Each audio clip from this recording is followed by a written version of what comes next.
Pemirsa, segala yang digoreng memang nikmat. Tekstur makanan yang garing dan renyah membawa level hidangan menjadi semakin meningkat. Itulah mengapa elemen kehadiran minyak goreng menjadi penting dalam dunia kuliner. Ada banyak ragam minyak goreng yang kita kenal di pasaran dan terbuat dari sumber dan kegunaan yang berbeda pula, tergantung pada peruntukannya. Namun, minyak kelapa atau kelapa sawit adalah yang paling banyak digunakan oleh masyarakat karena mudah didapat juga lebih terjangkau.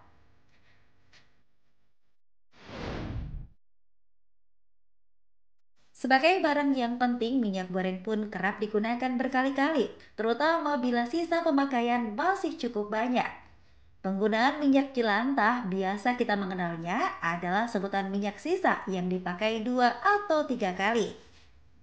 Selain minyak jelantah, masyarakat kita juga mengenal minyak kemasan dan juga minyak curah yang biasa digunakan dalam segi pengemasannya. Minyak kemasan terdapat dalam kemasan botol plastik, sedangkan minyak curah biasa kita dapatkan dalam wadah plastik tanpa merek dan dibanderol dengan harga murah, sehingga masyarakat banyak yang memilih memakainya.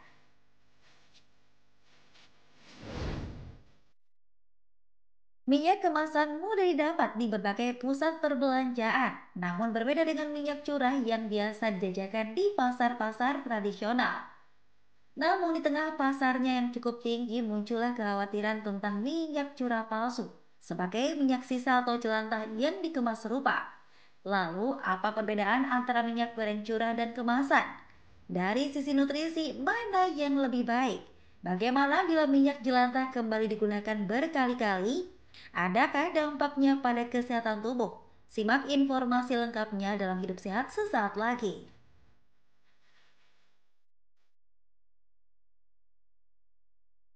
Nah, mungkin sering menyaksikan Hidup Sehat pasti udah tahu dong kalau misalkan makanan yang digoreng terlalu lama, terlalu dalam itu bahaya bagi kesehatan. Tapi apalagi nih kalau ternyata minyak gorengnya juga bukan minyak goreng yang jernih, tapi minyak goreng curah yang ada juga yang KW-nya. Waduh, gimana tuh Wow, ya?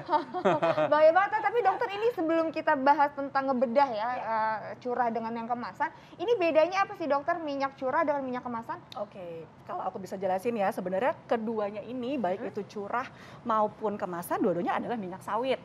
Ya, bahan dari minyak sawit. Namun bedanya dari mana? Dari sisi penyaringannya. Oke. Kalau yang curah itu hanya disaring 1 kali. Ya, penyaringan 1 kali. Kalau yang kemasan ada 2 kali penyaringan. Nah, nanti bedanya apa? Sebenarnya dengan semakin banyak penyaringan, itu dia akan semakin istilahnya lemak jenuhnya lebih sedikit gitu. Karena kan lemak jenuh itu kan yang harus kita waspadai ya. Ya. Terus dengan minyak curah tadi kan di TV-nya juga udah kelihatan kalau dia tuh didistribusikannya pakai jerigen-jerigen gede. Ya, jerigen-jerigen gede terus baru dituang-tuang ke plastik-plastik kiloan seperti ini. Nah, sedangkan kalau yang kemasan dia dikemas dari pabrik bentuknya. Benar-benar sehingga kalau yang ini akan lebih mudah teroksidasi. Namanya teroksidasi, dia kena oksigen dari luar, ya kan, kena sinar matahari, sehingga memang lebih mudah untuk teroksidasi. Itu Dan yang lebih mungkin lebih bahaya. nggak higienis juga kali ya dok ya? Ya, dari higienisnya juga ya, kalau kita lihat tadi cuman tuang-tuang seperti itu. Sedangkan kalau yang kemasan ya karena dia sudah dikemas dari pabrik, oksigenasinya pasti akan berkurang. Ya kan, kemudian biasanya dalam chain atau pendistribusian itu akan ditempatkan dengan tempat yang lebih kardus atau gelap sehingga oksidasi dan juga sinar mataharinya nggak terlalu tinggi. Itu yang membuat sebenarnya dari sisi curah itu akan lebih mudah teroksidasi. Sehingga lebih apa? Ya lebih nggak sehat ya kalau dalam jangka panjang kita pakai terus-terus, sebenarnya seperti Oke, itu. baiklah. Iya. Ini pertama dulu nih. Fakta mitos pertama nih saya dapatkan dari grup-grup ibu-ibu tetangga nih. Nah, katanya minyak goreng curah yang masih baru. Iya. Ini bisa jadi malah lebih sehat dibandingkan minyak goreng kemasan. Fakta atau mitos? Itu Curah baru loh sebenarnya ya. curah baru, itu Iya. sebenarnya mitos. Mitos tetap ya. Tetap mitos, walaupun dia curahnya baru, tapi bedanya gini, minyak kemasan itu biasanya sudah ditambahkan atau difortifikasi, dok, biasanya dengan vitamin A. Ya, vitamin A, D, E, K itu kan sebenarnya dia larut di dalam minyak. Sehingga untuk menambahkan vitamin A dalam dosis harian itu ditambahkan dalam minyak. Nah, untuk minyak curah tidak ada penambahan. Gitu, jadi kalau ngomong lebih sehatnya, lebih sehat yang si kemasan. Atau mungkin dia nambahin tapi nggak tulis-tulis kali mungkin. Enggak ya? Enggak. Ya kan karena kemasan ini kan benar-benar cuma pakai plastik kiloan ya, plastik Iya, iya. kiloan, bahkan nanti sampai rumah baru kita botolin. Oke, nah Gitu. dokter ini banyak sekali fakta dan mitos beredar juga, ini dari grup ibu-ibu sebelah juga ini. Oke, oke. Ini katanya minyak goreng curah dokter yang terpapar udara bebas, ini sehingga bisa dapat menjadikan kurang tahan lama Ini fakta atau mitos? Yes, seperti aku bilang tadi itu adalah fakta. Oke. Ya fakta, karena Karena dia terpapar ya? terpapar dengan udara luar, terus kemudian kena sinar matahari juga dalam proses pembelian, distribusi segala macam, sehingga tadi lebih mudah teroksidasi. Akhirnya apa? Lebih mudah tengik. Tengik? Ya, tengik. Oke. Jadi baunya juga lebih beda, Dok. Ya, untuk dari sisi yang ini mungkin baunya lebih bau minyak kelapa, yang ini ada bau-bau tengik sedikit. Kayak gitu. Nah, dulu dokter kita udah pernah bahas di episode sebelumnya ya, kalau misalkan penggunaan minyak goreng itu sebaiknya hanya 2 kali aja, Betul. maksimal loh Betul, ya. Nah, betul. maksimal 2 kali penggorengan. Nah, ini minyak goreng curah ini kita aja nggak tahu ya, berapa hari dia tercurah gitu. Berapa kali dia dipakai. Berapa dia maksudnya. dipakai? Iya. Kalau mau lihat dari sisi, oh ini minyak curahnya bagus apa enggak?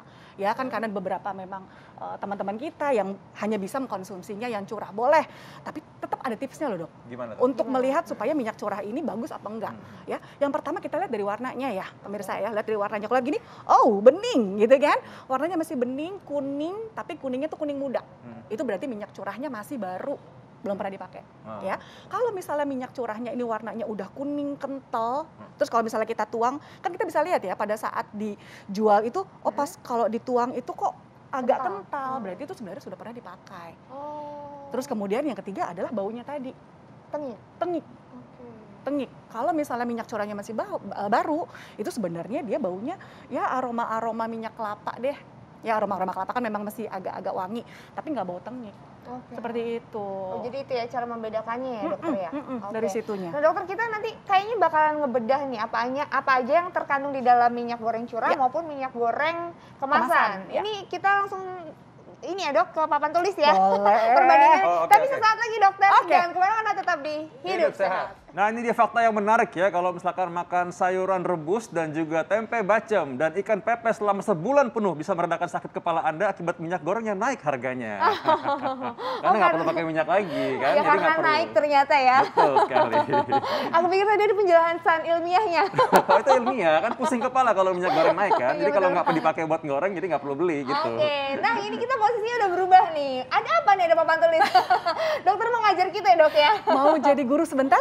Oke, kita memberikan edukasi ya dokter ya. Yes, Ini kita mau membedah bagaimana kandungan-kandungan kalori serta apa aja yang terkandung Ya. di dalam minyak curah maupun minyak Kemasan. kemasan. Oke, nah Oke. di sini aku bagi dua Kita minyak curah kolom dulu ya. ya dokter ya. Curah dulu. Oke.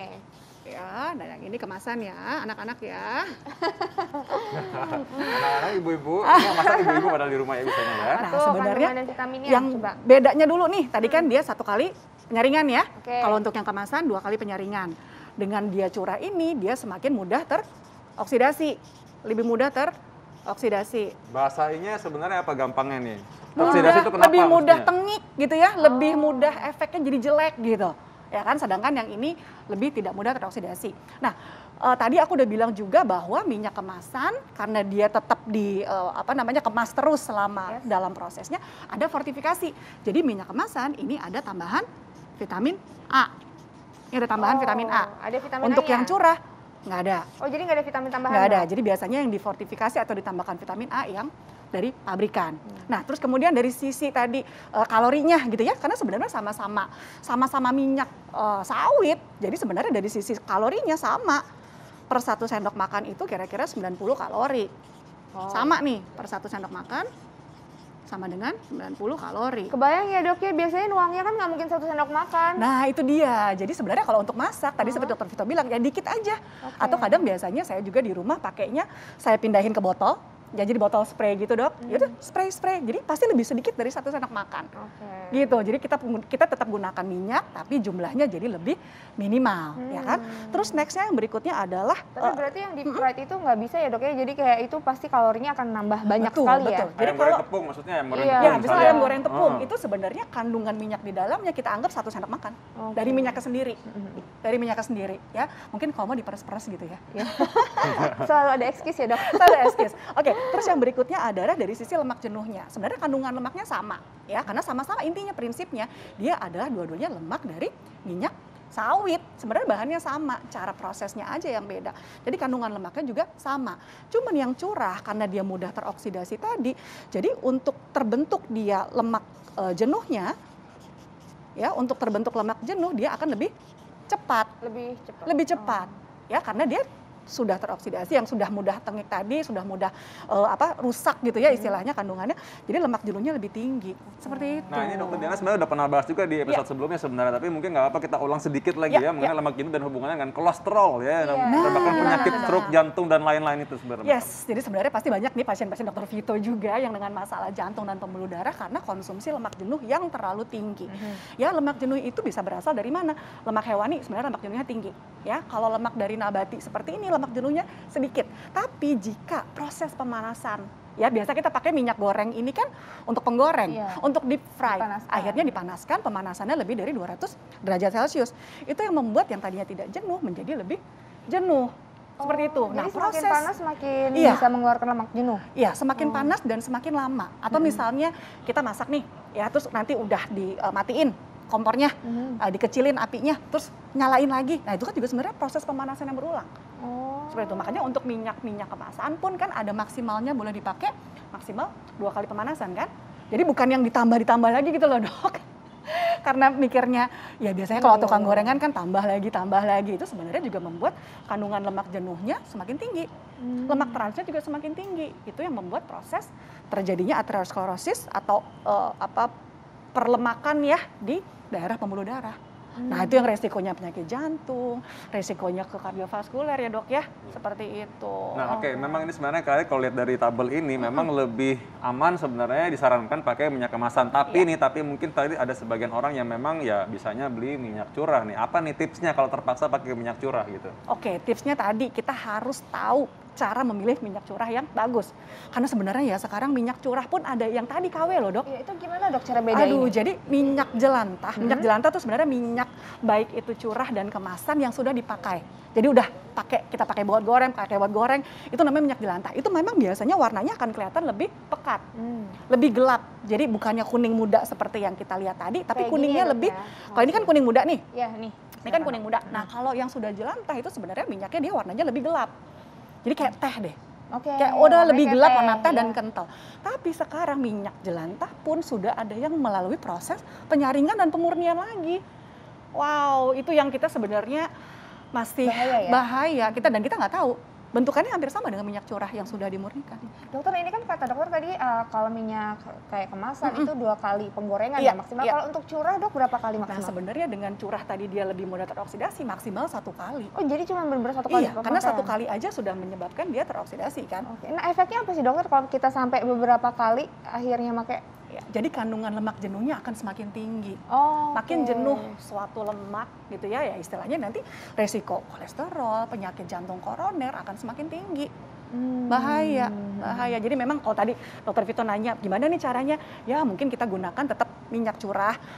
Porsinya sedikit aja untuk menumis, misalnya seperti tadi kan kita imbangi dengan konsumsi apa misalnya seratnya yang banyak, kita tambahin sayurnya, jadi porsi sayurnya ditambah, buahnya ditambah sehingga apa serat itu kan akan menghambat penyerapan kolesterol, serat itu akan menghambat penyerapan lemak, ya jadi paling nggak ada yang dibuang deh, gitu kan? Atau sekali lagi kalau memang kita terpaksa menggoreng ya mungkin frekuensinya dikurangin, frekuensinya seminggu 2 kali aja deh dok yang digoreng. Yang lain kan tadi itu ada cara masak pepes enak, dibacem ya kan, bikin kuah-kuah bening, aku suka loh, atau tumis gitu. Jadi ya bukannya dilarang tapi diatur gitu.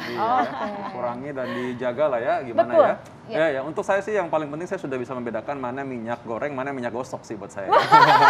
Ya baik. Sini dokter silakan. Makasih banyak dokter. Makasih banyak ya dokter ya. Makasih dokter. dokter. Kita semua tetap sehat dan tentunya ini cara bagi kita juga untuk bisa mengubah kebiasaan jadi lebih baik tentunya ya dengan mengurangi makanan-makanan yang digoreng tadi. Iya betul banget dokter. Dokter makasih banyak ya dok ya. Sama-sama. Nah setelah ini kita akan membahas sesuatu hal yang lagi mewabah kembali nih. Waktu itu kita merasanya kayaknya virus COVID itu udah nggak ada dokter. Tapi ternyata sudah ada beberapa teman saya yang terkena COVID lagi dokter. Dan katanya ini varian baru dokter Vito. Oke, ini berbahaya apa dan bagaimana kita mengatasinya?